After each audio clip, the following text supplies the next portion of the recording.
We do want to talk about some controversial shit, though. Yep. Lately, I had a video that went absolutely haywire. I think it was because in the contracting space, we all deal with a lot of things. But at the same time, contractors have a lot of things to say. Facts. I'm excited to talk about this because it's interesting. You know, there's a mindset behind that. I had to paint the path. What if you had something like this? It's going to be a little bit controversial, maybe. When you shift your operating pattern, just journal, brain dump, and just execute what your brain just put on paper. Most painters don't have the finances down to a science. We got Nick Slavic in the house. Look, I've been here for like a minute. Feel like some of y'all forgetting. I got it high in the city. First one is 17. What's going on, guys? Aiden Smith, Paint Your Path podcast. We are joined by the great and powerful co-host of the Paint Your Path podcast, Mr. Joel Mercado. What is up, everybody? And my man, Aiden. What's good, brother? Yo, people forget that you literally scaled and exited the biggest painting company in San Diego. One of the biggest. I just want to put that out there just to start it off. You know, it's kind of funny. Lately, everyone keeps asking me. They're like, oh, so like, do you have paint experience? I'm like, this is crazy, bro. I guess they don't know that what I've done, and it is what it is. I think it's because my content doesn't push too much on that. It pushes so much more mindset stuff. That yeah, you're humble. Yeah. It's nothing crazy. Something like, you know, new venture incoming. Now, I was actually thinking about. I know we were literally not talking about that at all before we just started this, but the other day, I was just thinking about that, and I'm like, damn, people got to put more like. Not that they don't put respect in your name, but like, sure. Know, yeah. These guys, they think like this stuff is like easy and just like, oh, Joel's a coach and that's it. And it's like, my man. Yeah. It's so funny that couple things. I love the fact that you were there the night that I was released. That was legendary. Like, seriously, that night I couldn't hold my emotions, and it was a surreal moment. But how cool is that to be at PaintCon the same night when I got the news that everything was done, final, and ready to roll, and amazing, man. It was amazing. Well, it's one of the reasons that I trust all of our clients to work with you. You know, like I know the legitimacy of it. I was there. I experienced some of these things. I was at a production meeting with you. I met your team. Like, bro, like I experienced it all, and I have full faith that, like, I don't know, full faith that you will knock it out of the park with anybody you work with. But we weren't even talking about that. I just had that thought randomly pop up. That was. Yeah, I've done some things. Yeah. And guys, we have a few announcements, some stuff coming up. Yes. Specifically, we want to shout out our friends over at the PCA in Espanol. Yes. October in San Diego. It's in Joel's home turf. So go make sure you register. They just opened up registration. Yep, this week. I know you just made a Espanol page, so for all of our Espanol listeners, go subscribe, like, follow. You name Appreciate it. Yeah, I did that on purpose because everything's in English, and I'm like, I got to get back to the community and help out. So now I'm doing content in Spanish and in English, but separate pages. So they need that. They need that. We did an event in Denver, all Spanish, and you'd probably be better fit for that. Just realistically, you know, most guys listening, we're like trying to figure out what's going on. Not most guys, but some of them for sure. Sure. But no, they need the help, man. They need somebody they can trust. So I think you're going to make an impact there, bro. We're working on it. We also have an event coming up for Joel in Puerto Rico in January. Yes. Super pumped. It is not contractor specific. I want to be clear on that for everybody. It is a leadership, identity, human behavior profiling, hypnosis event. So it's very specific to self-leadership. So what's the attendees? What's the capacity?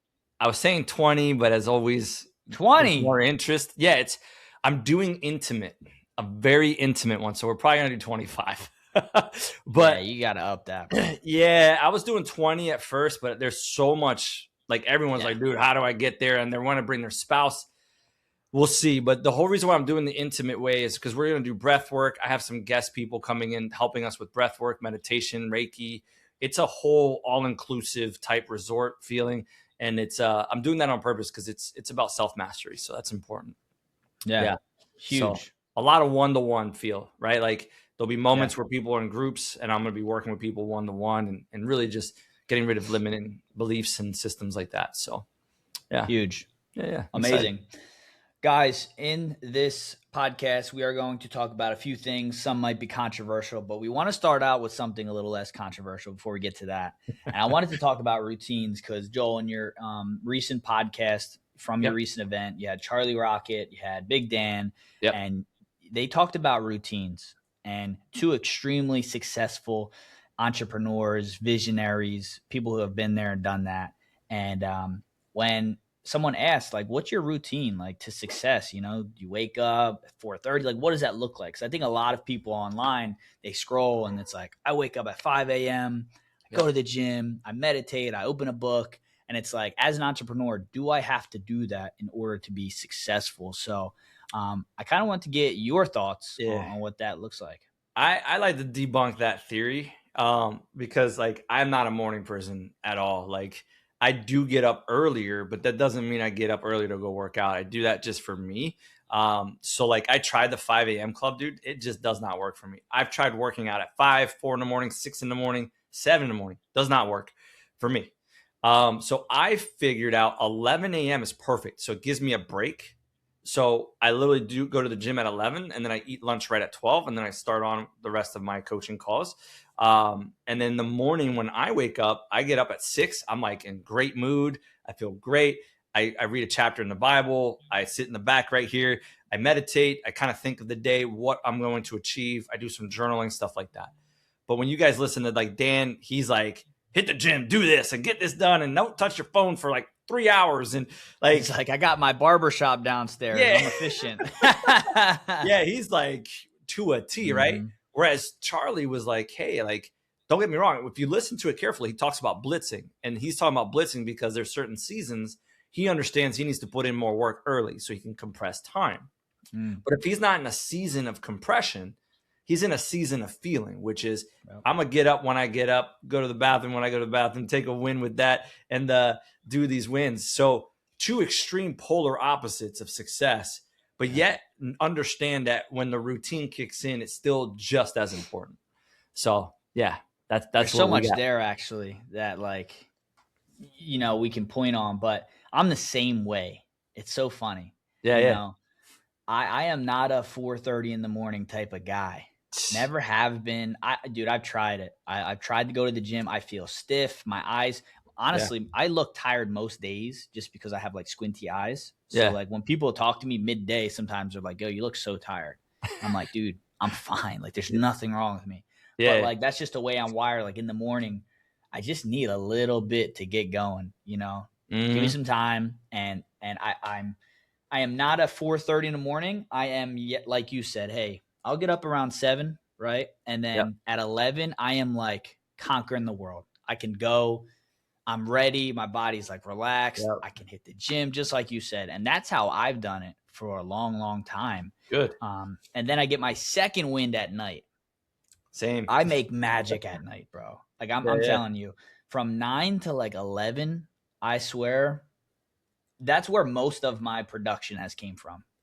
Interesting. So you probably get really creative at that time at night, huh? Dude, I put headphones on. And I just started getting in my bag. I started developing resources, planning, knocking off to-do list. I meet with my team sometimes because they're overseas, so it's like the time zone's perfect for them. So they love it. And I'm like ready to go, great, positive and all that. And that's how I've done it for a long time. That's awesome. See, like a lot of things, especially for our audience, a lot of guys look at me like I'm crazy when I tell them when I ran production, I actually worked out at noon every day. Because that was like my mental break to be available for my people in the morning. And then I would work out. You're already sweating anyways. You're going to job sites and doing whatever. Just change out, change back in, boom. Right. And you got no excuse to say you don't have time. And what that did for me in production, it gave me a mental break where like I could start going, okay, I let out some aggression. I didn't have any customers upsetting me now because I let that aggression out too. So I think a lot of guys don't look at that like, hey, how do I build something that works for me, not against me? And when you keep trying to go against the grain, now you're setting yourself up for failure than success. And that's important, brother. Well, there's two things. You have to be consistent. So whatever you do, you can't be all over the place, because now other people's schedules get affected. Your family doesn't know what's happening. And even you know, your body actually gets in a routine. Yep. And when you stop and you do things like erratically, it starts to disrupt that. And that's when you have those off days. That's when you don't show up at your best. That's another thing that Big Dan said was like, hey, I want to show up and be the best I can for someone. So for me personally, I have to sleep 8 to 10 hours a day. Yep. Right. So I can't stay up till 12, 1 a.m. and go out and whatnot. Like, I'm out because I have a duty. I got to perform. I got to be there for my team and everything like that. And I was just like, I respect that. You know, man. For someone to say, I want to put my best foot forward, no matter where I am, who I'm with, can't blame them, you know? Well, and if you hear, if you caught a clip, he said too, when he came out here to San Diego to do the podcast with me, people were telling him, oh, go eat, do this, do that. And he's like, no, man, I got multiple podcasts lined up from Newport to San Francisco to down SoCal to Joel at San Diego. So when he builds even his flights, if he's going to one podcast, he's doing 5 or 6. He doesn't just go for one. And it's not for like vacation time. It's to knock out all this work so that he could show up 100% for them. It's dude, he's got a different work ethic, which is really cool to watch. So yeah. So you have him super disciplined, super structured. He has what works for him. And on the other side, you had Charlie Rocket basically saying like, honestly, I just make sure mentally I am counting my wins everywhere, all day. And I'm like, wow. He was like, dude, I take a good shit. That's a win. Yeah. And I'm like, I was dying. Okay. Yeah, that's funny as hell. But like, if you do think about it, we don't think about all the great things that happen in life. And like, we get so bogged down and we look at the negative of business and what's going on, the seasons we're in our business. And it's like, now you're bringing that to the people you're around. Now you're bringing that to your family. It's affecting other aspects of your life. And, you know, just recently, like, I was going through something mentally, whatever. And I brought to a team meeting and like my team was like, hey, it's all right. You know, you got a lot going on. I don't want them to say that to me. Oh, you know what I'm saying? Yeah. I don't want them to feel like, oh, Aiden, like, let me chill. Let me not give him any news or give him something to make it worse. And I'm like, no, that's on me as a leader. That was a reality check for me. You know, like there was something happening for me where I like wasn't showing up my best, and that cannot happen, you know? I love that you say that because you audited yourself and you're like, man, that needs to change, right? Like most leaders won't do that. And then they don't understand why something's going on. So dude, way to catch that on your own, right? Like that's important. Wow. Well, dude, and I love the seasons aspect of it too, because, you know, this wasn't my season for a long time managing a lot of people, you know? Yes. So now I'm adjusting to that and figuring that out and, you know, still trying to figure out if I like it, to be honest. Well, here's the cool part, brother. I'll give you a quick hack, which I think everyone should do, is the block scheduling method that we always talk about. I always tell everybody your block schedule will change within seasons. So whenever you got more people, more hires, or any changes in positions, your block schedule changes too. And then I recreate my block schedule for me so that it fits in for them. And if I don't like it, I keep redoing it until it's done. Right. That's important. So maybe sit back and look at that and see how that helps you. Yeah, I mean, block scheduling, I've picked that up since I was in like corporate jobs, and game changer. You know, like if you don't have your schedule and your calendar dialed in, it's going to be really tough for you to make progress. And you know, one of the things Eric Barstow said when he was on the podcast with Painting Business Pro was, you can literally create your life by scheduling your calendar properly, right? It's like, all right, cool. Here's my goal. I know what I have to do to achieve it. Here are my KPIs, how many calls, estimates, quotes, whatever it is. Let's just make sure that we're hitting those numbers on my calendar. I can look and make sure it's planned out properly, and I can see if I'm on track or not. And I was like, I love that. It's amazing, dude. A lot of people don't understand that. It actually dictates what happens to you, right? So time management is your manager, right? So that's important to pay attention to. But I love it, man. Interesting. Yeah, like it's newer for me. I think I said this before. I'm like a creative person. I like creation. I like marketing and, you know, leading people. I'm like, people would ask me, hey, you know, what do you want to do with Paint Pro Coaching? What do you want to do with your painting business? You know, what does that look like? And I don't know if I see this big organization and big hedge fund type company and acquiring and stuff like that. Yeah. Sort of just doesn't feel like me. Well, the good thing is you're following that because you don't need to go through all those things if you don't want to, right? So that's good.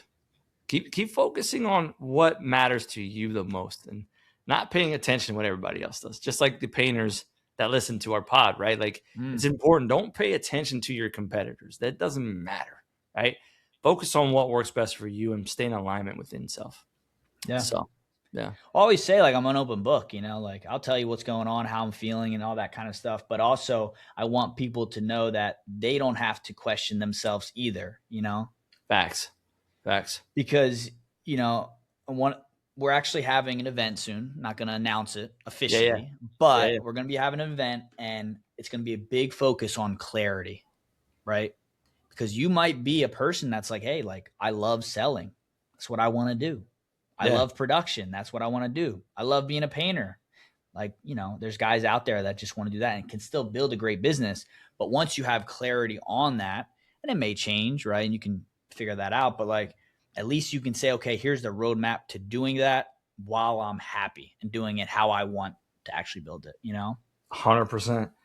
Here's the thing too. It's like, well, and we'll go into some other episodes where we talk about really building the business that you want based off what the life you want to succeed in. Right. Mm-hmm. And I think a lot of people go and get advice from other places based off of other people's visions versus their own vision. Right. And that's why it's important to map that out and then take action. Right. And then follow what you say you are wanting from alignment within.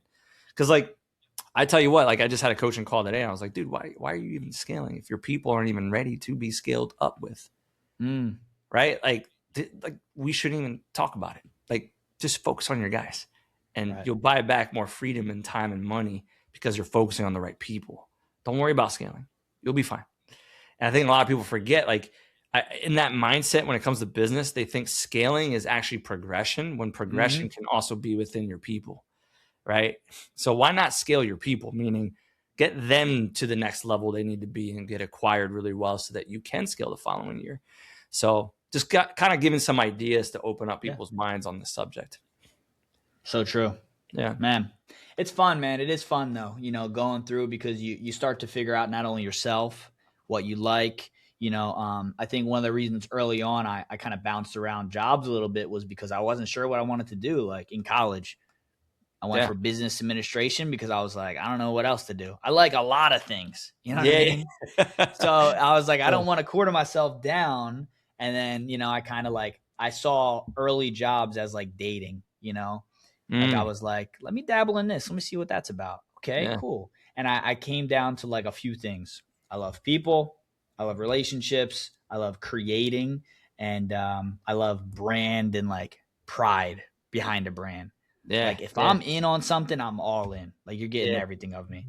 And it's cool to kind of see like, all right, here are the similarities across those journeys, right? So if you're listening to this and you've owned a painting business, remodeling, flooring, like what's that, you know, common theme that you found interest in that kept you going in each one, and really go towards that and create your business around that. And I think you'll have a lot more clarity, like we're saying.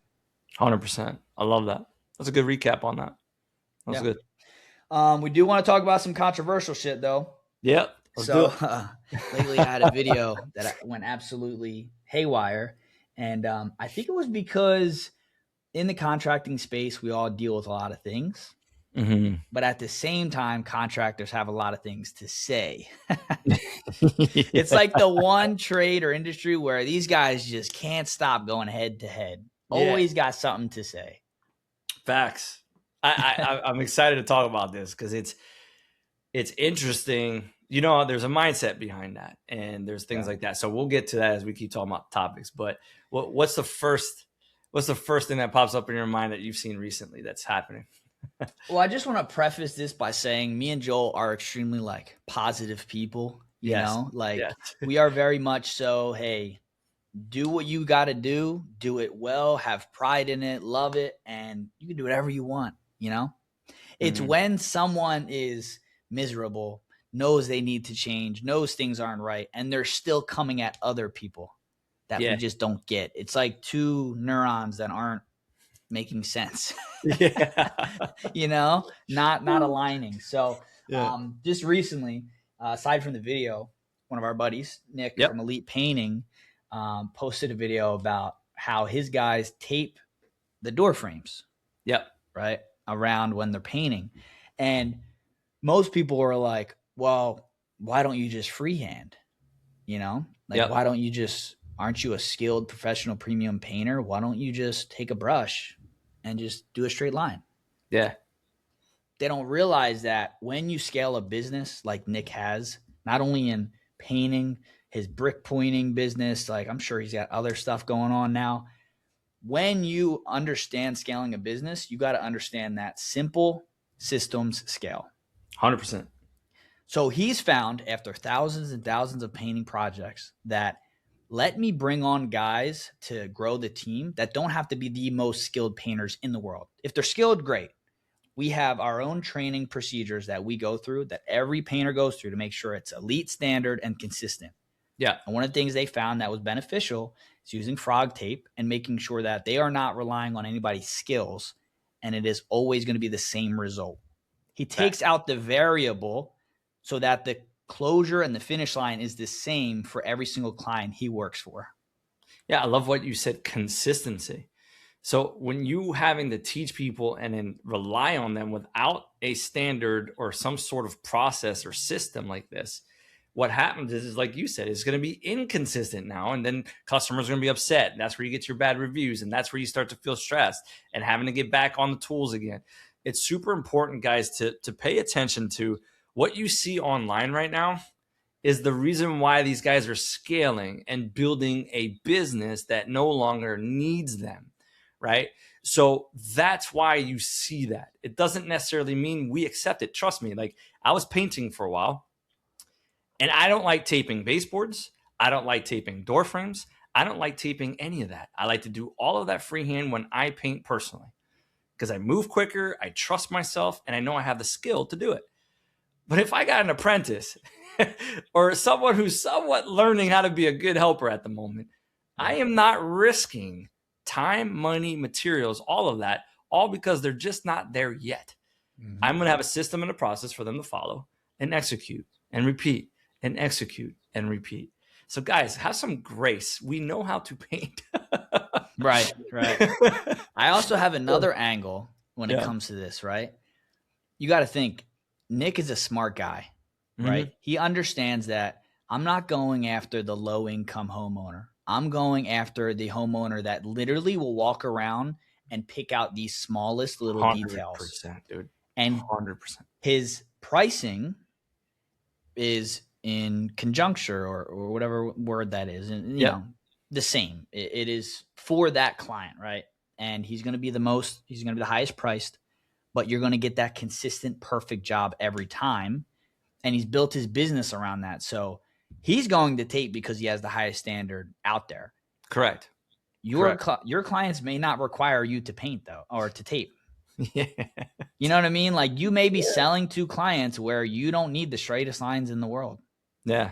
That is a piece of this puzzle that you're not considering. Yeah, dude. It's hilarious because I read these comments and I go, guys, like, Jesus, like, calm down. Because, like, and the other thing is, obviously, we're going to clip things on purpose so that we get attention. It doesn't necessarily mean that's what we said. Like, I can't tell you, dude, there's a time I got roasted when I said I create my own seasons. We don't have slow seasons. Come on, man. Like, you know what I mean? Like, it was a clip. And then, like, everybody was just like, oh, my God, I can't believe you said you don't have no slow seasons. We have slow seasons. It's snowing.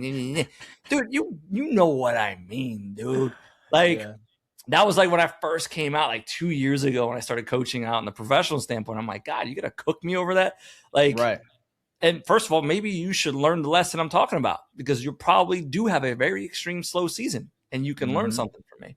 But I'm not going to argue with them, right? But those are the things that dude, you guys got to chill, man. You know what? Like, I saw a video and it was like the most pristine drywall job I've ever seen in my life. Like, perfect boxes of, like, you know, when you put a trowel or a, you know, whatever they're called, and you put it across like nails and screws and stuff. Yeah.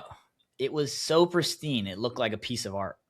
and people are like, "Oh, you didn't do it right. You got to do it like this." And I'm just like, "Oh my gosh." Yeah, man, we can't win. I like in my brain, I couldn't even think of like what negative thing you could say about this job. And somebody found a way. There always will be insane. Yeah. But we also had a video that I just posted, and it was about red flags with clients. Yes. And, you know, when I was making, because you got to think, there's like I've been getting better at it, but there's some legwork behind these videos, right? I'm not just, you know what I'm saying? I'm not just being like, oh, this is it, right? But like, I looked at what are the most common red flags I get when it comes to dealing with clients. What are some of them real quick? Client providing the materials. Right? Drive-by estimates. I was going to do it myself, but I just wanted to see what you would charge. Certain type of people you deal with. Cash discounts. Somebody commented and said, I'm an engineer working on my personal house, or an architect, or something like super high-end trade related, like a automotive refinisher. And those guys, it's like, man, it's tough to work for, you know? Yeah. Those are the guys Nick's working with. Yeah, dude. For real, man. It's already patched and painted, right? Yeah. And I just need you to paint. Or I'm sorry, it's already patched. I just need you to paint. It's already filled, patched, textured, caulked. I just need you guys to come in and paint. Bro, my favorite is, can you give me a quote to touch up my house? What? Dude, my only bad review on Smith & Co. painting came from that.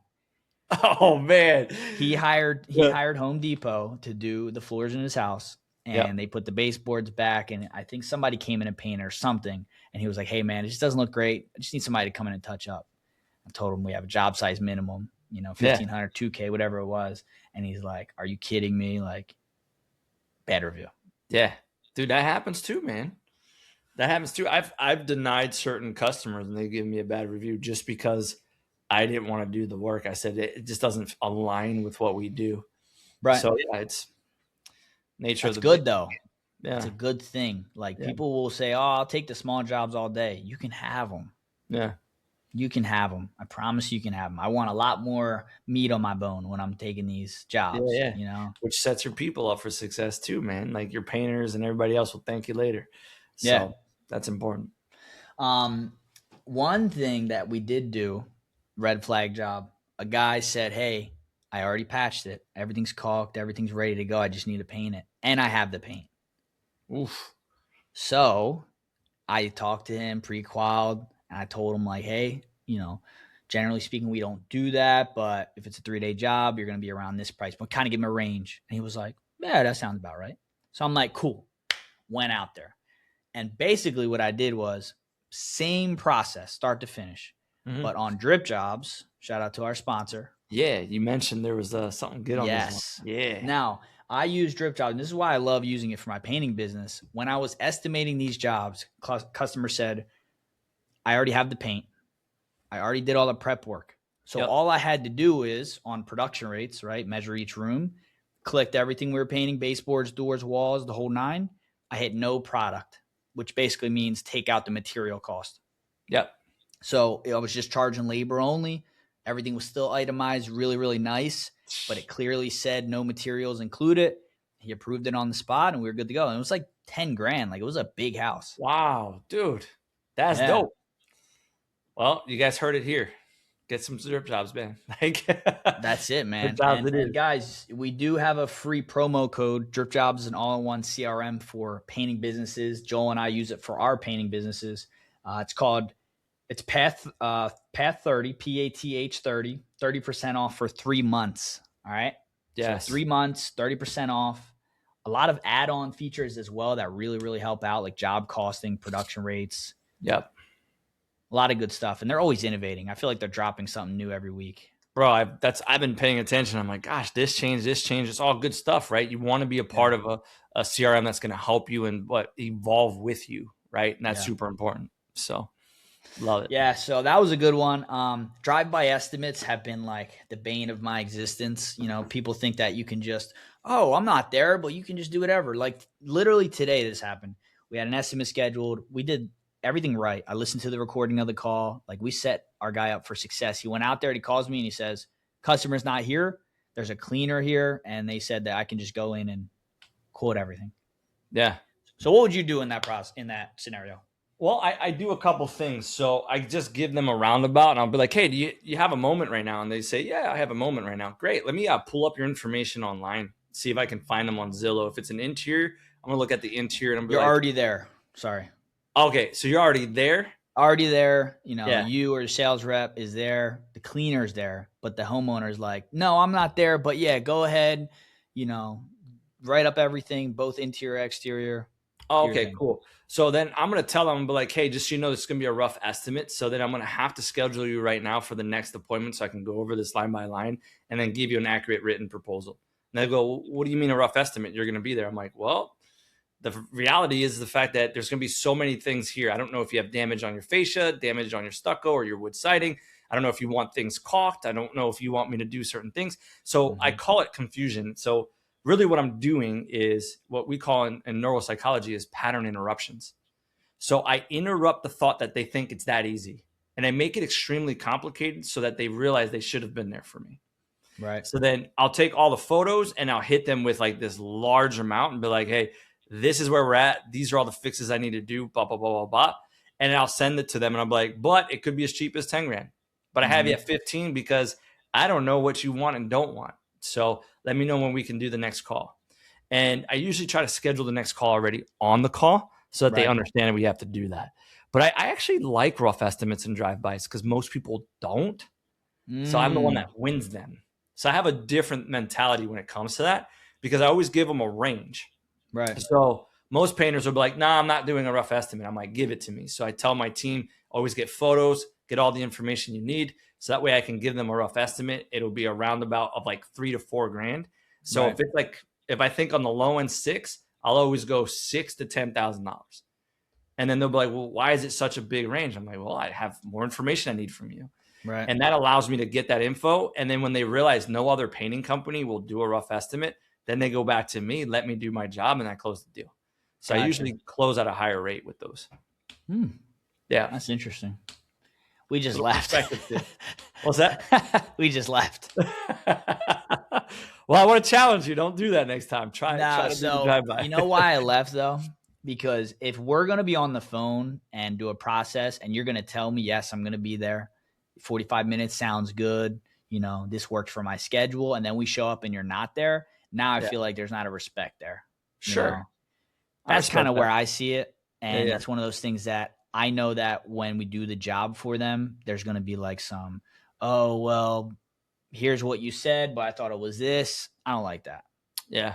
I mean, I just have a different perspective on that only because you got to remember we operate at a high level. Most average people don't even operate off of a calendar. They don't even know what time management is. So I give some people like that some grace depending on what I hear on their tonality because you guys got to understand, and I'm saying this to all listeners on this call, not just Aiden right now. You guys are pretty much the 1% of the contracting industry. Think about that. So if you're the 1% of the contracting industry, you're expecting your customers to be the 1% of customers. That's false. They don't think like you guys. So you have to have a different perspective and understand and have a lens that's different of a lens of theirs, knowing they don't think like us. That's why we're the best, right? So we got to curate that to make them understand, hey, just so you know, I usually don't do this, and here's why. And my concern is if you did this on my estimate, what's going to happen when I start your project?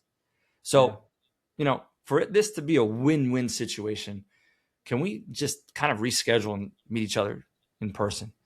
And if they still push back or they go, no, I don't like that. Okay, great. Now you know for sure this isn't the right person. If they do listen and they understand you, they'll be like, okay, I'll move forward with you. This is a live coaching call, guys. This is it, man.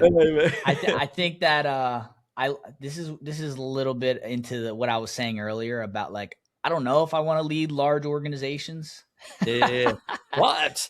And that's because it's just one of those things, you know. I'm just like, dude, I just don't have the time for this, you know. Like, yeah, and that's fair. If you don't want to do that, that's fair. Like, you don't have to. I just give a different perspective too. No, I love it. No, that 100%. Don't have that fortunate thought process like you do. That you can be like, I'm not doing it. Right. So I live in the extreme zone. All right. There's like a gray area and a middle area. I am like, I'm in or I'm out. What are we doing here? You know? And it works sometimes for me in certain scenarios and it doesn't in others. But yeah, I get what you're saying, man. I actually like that perspective because you're right. Like, you know, we try and make everything fit in a funnel. I know that's me. I try to literally, my brain is wired like I want to set this up so every time that we show up, it's a knock out the park, you know? 100%. So I do everything I can, whether it's automations through DripJobs, expectation videos, you know, you name it, reminders. Like we just redid our reminders today because we've been seeing some trends. And yeah, sometimes you have to be a little bit more lenient. Love it. Good advice. We're running with this. I love it. I love it. Cool, guys. Maybe we could touch on one more. Yeah. What do you think about someone who wants a cash discount? We'll end it on this. Cash discount. Sorry, 1 second.